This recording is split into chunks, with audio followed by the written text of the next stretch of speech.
नमस्कार और स्वागत है आप सबका। नमस्कार। आज हम एक बहुत ही चर्चित किताब पर बात करने वाले हैं, जेम्स क्लियर की एटॉमिक हैबिट्स।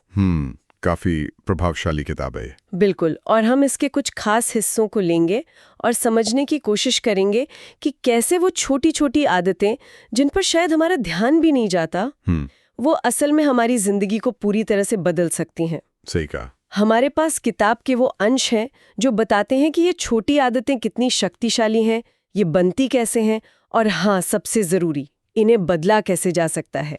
मतलब प्रैक्टिकल तरीके भी हैं इसमें। हाँ बिल्कुल। तो हमारा मकसद यही है कि इन आइडियाज को समझें और देखें कि रोजमर्रा के छोटे बदलाव कैसे समय के साथ बड़े नतीजे दे सकते हैं। क्लियर के अपने अनुभव भी इसमें शामिल हैं जो इसे और दिलचस्प बनाते हैं। हाँ, वो अपनी कहानी से शुरू करते हैं। तो चलिए शुरू करते हैं। किताब की शुरुआत थी एक क्या कहते हैं बड़े मजबूत विचार से होती है। कौन सा? कि अगर बेहतर नतीजे चाहिए तो गोल्स पर फोकस मत करो, अपने सिस्टम पर करो। अच्छा। सिस्टम यानी प्रक्रिया। हाँ, प्रक्रिया। ये छोटी आदतें जिन्हें वो एटॉमिक हैबिट्स कहते हैं, अणु जितनी छोटी लेकिन शक्तिशाली, ये किसी भी बड़े सिस्टम की मतलब बुनियाद है। बिल्कुल। और यहीं से पहला चैप्टर एक बहुत मजेदार गणित समझाता है, छोटी आदतों का वो चक्रवृद्धि असर। हाँ, कंपाउंडिंग इफेक्ट। बिल्कुल। जैसे पैसे इन्वेस्ट करते हैं तो कंपाउंड इंटरेस्ट मिलता है ना। हाँ। वैसे ही अगर आप रोज सिर्फ 1% बेहतर होते हैं, सुनने में लगता है कि ये क्या है 1%, कुछ भी नहीं, पर साल भर में आप करीब 37 गुना बेहतर हो सकते हैं अपनी शुरुआती हालत से। 37 गुना, ये तो कमाल का आंकड़ा है। हाँ, ये छोटे लगातार सुधारों की छुपी हुई ताकत है। लेकिन इसका दूसरा पहलू भी तो है। वो भी उतना ही सच है। हाँ, रोज अगर 1% की गिरावट हो तो साल के अंत तक आप लगभग 0 पर पहुंच सकते हैं। ये डरावना है ना। अक्सर छोटी मोटी बुरी आदतों को टाल देते हैं, सोचते हैं अरे इससे क्या फर्क पड़ता है। हाँ, एक ही तो सिगरेट है या आज ही तो जंक फूड खाया है। बिल्कुल, लेकिन समय के साथ इनका जो मिला जुला असर होता है वो बहुत बहुत ज्यादा हो सकता है। तो जिसे हम अचानक मिली सफलता कहते हैं, वो असल में बहुत सारे छोटे छोटे सही कामों का नतीजा होती है जो लंबे समय तक किए गए हों। कोई रातों रात वाली बात नहीं होती। सही बात है। और यहीं से क्लेरा में एक और गहरे लेवल पर ले जाते हैं, दूसरे अध्याय में पहचान वाला हिस्सा। हाँ, आदतें और पहचान, आइडेंटिटी, ये बहुत गहरी बात है। कैसे? देखो, ज्यादातर आदत बदलने की सलाह किस पर फोकस करती है? या तो नतीजों पर, जैसे वजन कम करना है, या फिर प्रक्रिया पर, चलो रोज दौड़ना शुरू करते हैं। ठीक है। लेकिन क्लियर एक तीसरे लेवल की बात करते हैं जो इन सबसे ज्यादा बुनियादी है, आपकी पहचान। आप खुद को क्या मानते हैं? अच्छा, ये तो सोचने वाली बात है। हाँ, काम, हर आदत एक तरह से वोट है कि हम किस तरह के इंसान बनना चाहते हैं। बिल्कुल। हर बार जब आप जिम जाते हैं, आप इस पहचान के लिए वोट कर रहे हैं कि मैं एक फिट इंसान हूं। और अगर सिगरेट नहीं पीते तो आप मैं नॉन स्मोकर हूं वाली पहचान को मजबूत कर रहे हैं। एग्जैक्टली। तो लक्ष्य सिर्फ किताब पढ़ना नहीं, बल्कि रीडर बनना है। वाह। इसलिए आदतें बदलने का सबसे पक्का तरीका है अपनी मनचाही पहचान पर फोकस करना। सवाल ये नहीं कि क्या हासिल करना है, बल्कि ये कि कौन बनना है। जब आदत पहचान बन जाती है तो उसे छोड़ना बहुत मुश्किल होता होगा। बिल्कुल, वो आपके वजूद का हिस्सा बन जाती है। तो फिर ये आदतें बनती कैसे हैं? मतलब अच्छी हो या बुरी, इनका मैकेनिज्म क्या है? हाँ, तो इसके लिए चैप्टर 3 में क्लियर ने एक बड़ा सरल सा 4 स्टेप मॉडल दिया है, हैबिट लूप। हैबिट लूप, सुना है इसके बारे में। हाँ, ये हमारे दिमाग का ऑटोमेटिक सिस्टम है। पहला स्टेप है संकेत यानी क्यू। ट्रिगर। हाँ, ट्रिगर, जो दिमाग को सिग्नल देता है कि चलो वो वाला काम करो, जैसे सुबह अलार्म बजा या फोन पे नोटिफिकेशन आया। बिल्कुल। दूसरा स्टेप है लालसा यानी क्रेविंग। ये उस आदत से मिलने वाले इनाम की इच्छा है। असल मोटिवेशन यही है। मतलब आदत करने की इच्छा नहीं, बल्कि उससे जो मिलेगा उसकी इच्छा। हाँ, नोटिफिकेशन देखकर जानकारी पाने की इच्छा या बोरियत मिटाने की इच्छा। ठीक है। तीसरा है प्रतिक्रिया यानी रिस्पॉन्स। वो असल काम जो हम करते हैं, अलार्म बंद करके सो जाना या फोन उठाकर ऐप खोल लेना। ओके। और चौथा और आखिरी स्टेप है पुरस्कार यानी रिवॉर्ड। वो संतुष्टि जो लालसा को शांत करती है और दिमाग को सिखाती है कि भाई ये लूप दोबारा चलाना फायदेमंद है। जैसे दोबारा सोने का आराम या मैसेज पढ़कर जो मिला। हाँ, वो डोपामाइन हिट। कितना सिंपल और कितना पावरफुल मॉडल है ये, है ना? और मजे की बात यह है कि इन्हीं 4 स्टेप्स पर आधारित है वो 4 नियम जो क्लियर ने दिए हैं अच्छी आदतें बनाने के लिए। हाँ, पूरी किताब का निचोड़ एक तरह से। पहला नियम, संकेत को स्पष्ट बनाओ। दूसरा, लालसा को आकर्षक बनाओ। ठीक है। तीसरा, प्रतिक्रिया को आसान बनाओ। ओके। और चौथा, पुरस्कार को संतोषजनक बनाओ। बिल्कुल। और बुरी आदत तोड़नी है तो बस इनका उल्टा कर दो। संकेत को गायब करो, लालसा को बेकार बनाओ, काम को मुश्किल करो और नतीजे को असंतोषजनक बनाओ। परफेक्ट। चलो पहले नियम को थोड़ा और खोलते हैं। स्पष्ट बनाएं, मेक इट ऑब्वियस। हाँ, चैप्टर 4। इसमें वो कहते हैं कि हमारी ज्यादातर आदतें तो हमारे रडार पर ही नहीं होती, सबकॉन्शियसली चलती रहती हैं, ऑटो पायलट मोड में। हाँ, तो पहला काम तो यही है कि अपनी आदतों को पहचानो, उनके प्रति जागरूक बनो। इसके लिए वो तरीके भी बताते हैं। हाँ, जैसे वो पॉइंटिंग एंड कॉलिंग वाला। अच्छा, वो जापान वाला उदाहरण। हाँ, जैसे रेल कर्मचारी हर स्टेप को बोलकर और इशारा करके करते हैं, हम भी ऐसा कर सकते हैं अपनी रोज की चीजों में। मैं अब फोन उठा रही हूँ। हाँ, ताकि वो ऑटोमेटिक ना रहे। हाँ, और दूसरा वो है हैबिट स्कोर कार्ड।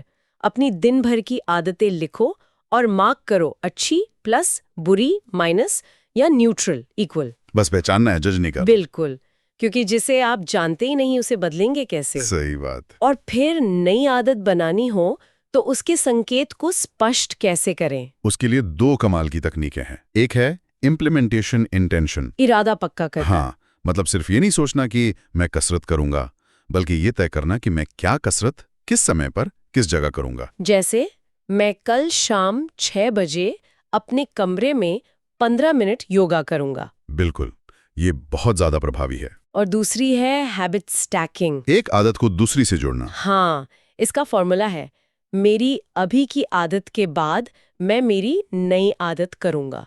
अच्छा। जैसे सुबह कॉफी पीने के बाद मैं 1 मिनट मेडिटेशन करूंगा। एग्जैक्टली।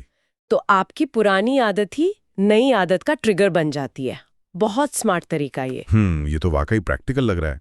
तो ये हुआ पहला नियम, संकेत को स्पष्ट करना।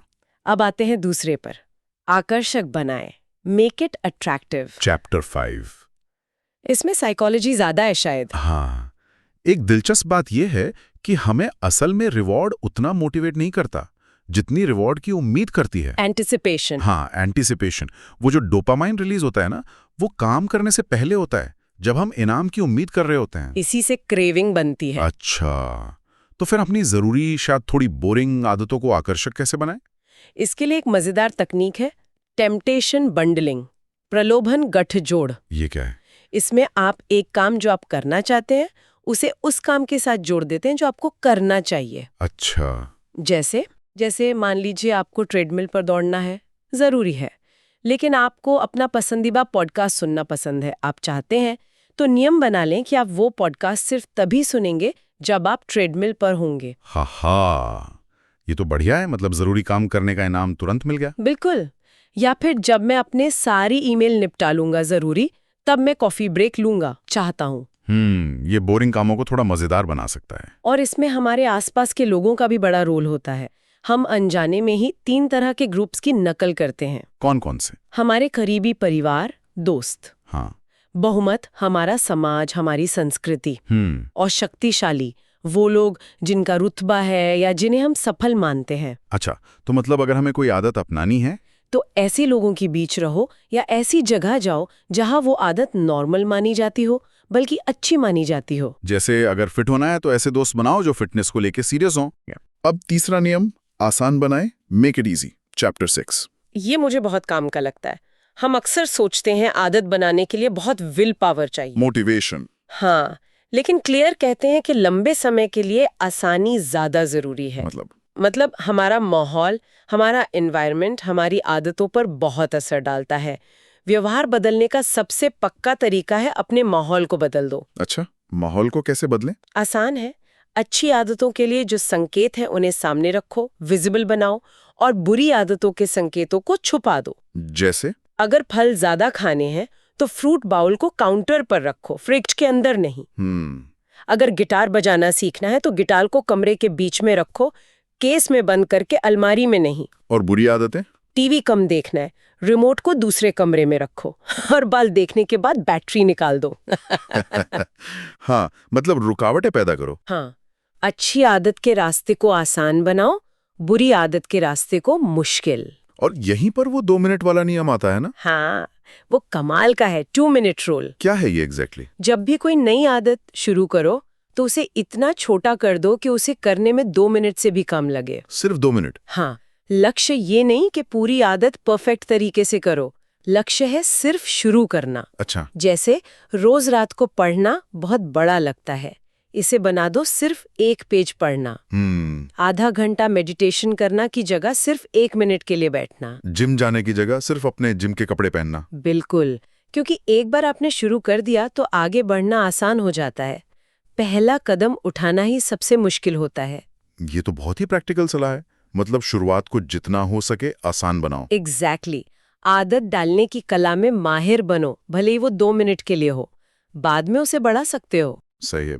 और अब चौथा नियम, संतोषजनक बनाया, मेक इट सैटिस्फाइंग, चैप्टर 7। हाँ, ये भी बड़ा जरूरी है। हमारा दिमाग कैसे काम करता है, उसे तुरंत वाला इनाम पसंद है, इंस्टेंट ग्रेटिफिकेशन। हाँ, भविष्य के बड़े फायदे के लिए वो आज का छोटा मजा छोड़ना नहीं चाहता। सही बात है। इसलिए तो जंक फूड खाना आसान है और सलाद खाना मुश्किल। बिल्कुल। तो अगर किसी आदत को टिकाना है तो उसे करने के फौरन बाद किसी तरह का संतोष मिलना चाहिए। लेकिन कई अच्छी आदतों का फायदा तो बहुत बाद में मिलता है, जैसे कसरत का या पैसे बचाने का। हाँ, यही तो चुनौती है। तो हमें उनमें तुरंत संतुष्टि डालने के तरीके खोजने होंगे। कैसे? एक बहुत अच्छा तरीका है हैबिट ट्रैकिंग, अपनी आदत की प्रोग्रेस को ट्रैक करना। जैसे कैलेंडर पर क्रॉस लगाना? हाँ, हर रोज जब आप अपनी आदत पूरी करें तो कैलेंडर पर एक बड़ा सा क्रॉस लगा दें या किसी ऐप में टिक कर दें। इससे क्या होता है? वो जो क्रॉस की चेन बनती जाती है ना, उसे देखना ही अपने आप में संतोषजनक होता है। अच्छा। और फिर उसे तोड़ने का मन नहीं करता। डोंट ब्रेक द चेन, ये एक मंत्र बन जाता है। ये एक तरह का विजुअल रिवॉर्ड है, तत्काल फीडबैक। बिल्कुल, ये छोटी सी जीत का एहसास आदत को पक्का करता है। और बुरी आदत छोड़ने के लिए उसे तुरंत अनसैटिस्फाइंग कैसे बनाएं? उसके लिए हैबिट कॉन्ट्रैक्ट का आइडिया है। आदत का अनुबंध, ये क्या होता है? आप किसी दोस्त के साथ या परिवार के सदस्य के साथ एक समझौता करते हैं, लिखित में या जुबानी। कैसा समझौता? कि अगर मैं ये बुरी आदत जैसे सिगरेट पीना करते हुए पकड़ा गया तो मुझे तुरंत कोई सजा भुगतनी पड़ेगी। सजा? कैसी सजा? कुछ भी जो आपको पसंद ना हो, जैसे उस दोस्त को 500 रुपए देने पड़ेंगे या कोई ऐसा काम करना पड़ेगा जो आप टालते रहते हैं। हाँ, मतलब तत्काल जुर्माना। हाँ, वो तत्काल नेगेटिव नतीजा उस बुरी आदत के मजे को कम कर देता है। और एक अकाउंटेबिलिटी पार्टनर होने से भी फर्क पड़ता होगा, किसी को जवाब देना होता है। बिल्कुल, हम दूसरों के सामने अपनी इज्जत रखना चाहते हैं। ये 4 नियम तो वाकई में एक पूरा फ्रेमवर्क दे देते हैं। हाँ, आदतें बनाने और तोड़ने का। लेकिन बात यहीं खत्म नहीं होती। और भी है? हाँ, चैप्टर 8 में कुछ एडवांस्ड टैक्टिक्स है महारत हासिल करने के लिए। अच्छा। जैसे सिर्फ नियम जानना काफी नहीं है, हमें अपनी आदतों को अपनी नेचुरल काबिलियत और पसंद के साथ मिलाना चाहिए। मतलब वो काम करो जिसमें आप अच्छे हो। हाँ, वो खेल खेलो जिसमें आपके जीतने के चांस ज्यादा हों। ऐसी आदतें चुनो जो आपकी पर्सनैलिटी से मैच करती हों। हर कोई हर चीज में अच्छा नहीं हो सकता। सही बात है, अपनी ताकत पर खेलो। बिल्कुल। और इसी से जुड़ा है गोल्डीलॉक्स रूल। गोल्डीलॉक्स, वो 3 भालू वाली कहानी? हाँ, ये कहता है कि हम इंसान सबसे ज्यादा मोटिवेटेड तब होते हैं जब हम कोई ऐसा काम कर रहे होते हैं जो हमारी अभी की क्षमता के लिए ना बहुत आसान हो ना बहुत मुश्किल। Just right. हाँ, बिल्कुल सही लेवल की चुनौती। इतनी मुश्किल की बोरिंग ना लगे पर इतनी आसान की फ्रस्ट्रेशन ना हो। ये हमें एंगेज रखता है और हमें लगता है कि हम कुछ सीख रहे हैं, आगे बढ़ रहे हैं। एग्जैक्टली। बहुत आसान काम से बोरियत होती है, बहुत मुश्किल से हिम्मत टूट जाती है। वो सही बैलेंस ढूंढना जरूरी है। ये तो मोटिवेशन बनाए रखने के लिए जरूरी है। हाँ, और एक और बहुत जरूरी बात जिसे लोग अक्सर भूल जाते हैं वो है नियमित रूप से रिव्यू और रिफ्लेक्शन करना, अपनी प्रगति को देखना। हाँ, जो टॉप परफॉर्मर्स होते हैं वो सिर्फ करते ही नहीं जाते, वो रुकते हैं, सोचते हैं क्या काम कर रहा है क्या नहीं, कहाँ सुधार करना है। Self correction. बिल्कुल। साल में एक आध बार अपनी आदतों, अपने सिस्टम, अपने गोल्स को रिव्यू करना ये पक्का करता है कि आप सही रास्ते पर हैं और छोटी मोटी गलतियां बड़ी प्रॉब्लम ना बन जाए। ये बहुत जरूरी है। और किताब के आखिर में एपिलॉग में क्लियर एक चेतावनी भी देते हैं, आदतों का नेगेटिव साइड। हाँ, कि जब कोई चीज आदत बन जाती है तो हम उसे बिना सोचे समझे करने लगते हैं। ये अच्छा है एफिशिएंसी के लिए, लेकिन हम फीडबैक पे ध्यान देना बंद कर सकते हैं। हाँ, छोटी छोटी गलतियां नजरअंदाज हो सकती हैं, हम अपने ही बनाए पैटर्न में फंस सकते हैं। तो मतलब बिल्कुल परफेक्ट कठोर आदतें बनाना ही लक्ष्य नहीं है। नहीं, लक्ष्य है एक लचीला सिस्टम बनाना, लगातार सुधार का, बदलते रहने का। और ये पता होना कि कब आपकी आदतें आपके काम आ रही हैं और कब उन्हें अपडेट करने की जरूरत है। बिल्कुल, सेल्फ अवेयरनेस, ये सफर कभी खत्म नहीं होता। तो हमने जेम्स क्लियर की एटॉमिक हैबिट्स के जो मुख्य विचार थे, जो रणनीतियां थीं, उन पर काफी गहराई से बात की। हाँ, काफी कुछ कवर किया। और ये बिल्कुल साफ है कि कैसे रोज के छोटे लगातार कदम समय के साथ मिलकर कितने शक्तिशाली हो सकते हैं। वो 1% वाला गणित याद आता है? हाँ, और बात सिर्फ कुछ करने की नहीं है, बल्कि वो बनने की है जो आप बनना चाहते हैं, पहचान बदलने की। ये सबसे गहरा टेक अवे है शायद। और ये सिर्फ पर्सनल लेवल पर ही नहीं है। आप क्या सोच रहे हैं? सोचिए, अगर यही सिद्धांत बड़े स्केल पर लागू हो, किसी कम्युनिटी में, किसी कंपनी में। अच्छा, छोटी कलेक्टिव आदतें। हाँ, उनका चक्रवृद्धि असर क्या हो सकता है? अगर किसी ऑफिस में मीटिंग्स 1% ज्यादा एफिशिएंट हो जाएं, या किसी शहर में रिसाइकलिंग 1% आसान हो जाए। लंबे समय में बहुत बड़ा फर्क पड़ सकता है। बिल्कुल। और जाते जाते एक सवाल शायद हम अपने सुनने वालों के लिए छोड़ सकते हैं। क्या? कि ये सब जानने के बाद स्पष्ट बनाओ, आकर्षक बनाओ, आसान बनाओ, संतोषजनक बनाओ, क्या सबसे जरूरी एटॉमिक हैबिट खुद ये तय करने की आदत है कि कौन सी आदतें असल में बनाने लायक है? Meta habit. हाँ, अपनी एनर्जी कहाँ लगानी है उसका नियमित रूप से मूल्यांकन करना, किन आदतों पर फोकस करना, ये चुनना, शायद यही वो आदत है जो सबसे बड़ा बदलाव ला सकती है। ये सोचने वाली बात है। प्राथमिकता तय करना ही अपने आप में एक आदत है। बिल्कुल।